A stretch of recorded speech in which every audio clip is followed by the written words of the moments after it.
This week we will discuss and review negotiating. Negotiating is a very complex component of any business as there are several strategies and tactics you can use to get the most out of your negotiations with customers, suppliers, employees, and management. Therefore, everyone has different approaches and strategies, so we will hit on only a few key points in this presentation. You will quickly see as you review this week's course materials that these strategies, tactics, and tips are customizable to fit you as a negotiator and the situation in which you are negotiating. As a marketing and sales manager, I found that some of these strategies work across any negotiation, whether it is negotiating a line haul price with a truckload carrier or negotiating a contract and price for a cyclical order of promotional items. One thing is for certain, you always need to be prepared and on your toes for anything and everything. You need to know your opponent, know your options and limitations, and most importantly, you need to know when to walk away from the table. This brings us to the negotiator. What do you see as some of the key attributes of a good negotiator? To me, a good negotiator has certain skills, abilities, and attributes that make for an effective negotiation. A good negotiator must be personable.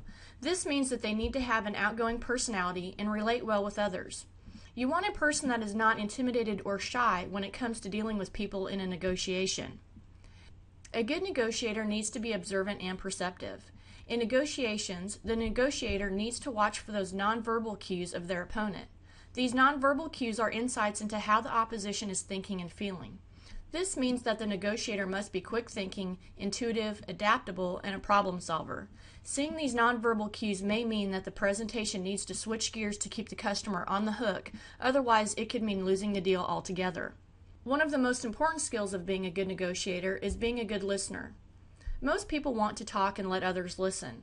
A good negotiator listens in order to provide the best possible solution to create a win-win situation. You cannot effectively negotiate without listening to what the other side has to say. Other attributes of a good negotiator include patience, integrity, determination, and a competitive nature. A good negotiator will use all of these tools in their toolbox to effectively negotiate a contract, deal, or sale. Therefore, to effectively negotiate, you need to know your strengths and weaknesses to provide a well-balanced approach in negotiations. For example, if you're not a good listener, then how will you effectively negotiate? You need to develop your listening skills. If you tend to be impatient or a bull in a china shop, learn to be more patient and maintain a nice temperament. My point is that you can develop some of these skills and abilities to become a good negotiator, which in turn plays into every part of your life. Think about all of the different activities you do on a day-to-day basis. You negotiate something with someone all the time. We are all natural negotiators, but some are better than others.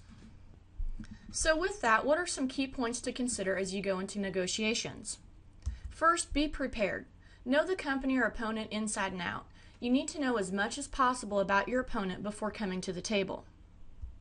Be confident and do not look like you need them more than they need you. If they were not interested in what you had to say, they wouldn't meet with you. Provide options and flexibility in your services or solutions. Negotiation does not mean winner takes all. A win-win negotiation means that while both sides may not walk away with everything they want, they are happy with the results and walk away feeling satisfied and not disgruntled or angry. Remember, building a relationship is key in any business transaction, contract, or deal, so you do not want to start the relationship off on a bad note. A win-win situation is mutually beneficial and more apt to provide a long-term business relationship. Be observant and perceptive. I mentioned this a little bit earlier. You need to watch for nonverbal communications and be alert to shifts in demeanor, attitudes, voice intonation, and things of that nature. These cues will let you know when things may be shifting either positively or negatively. Therefore, you must be quick on your feet to adjust if you want to seal the deal. Again, it is not winners take all. The last point I want to make is know when to walk away.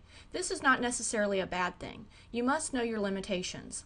There may be some concessions that you cannot make or warrants further consideration, and that's okay. Closing the deal may take time.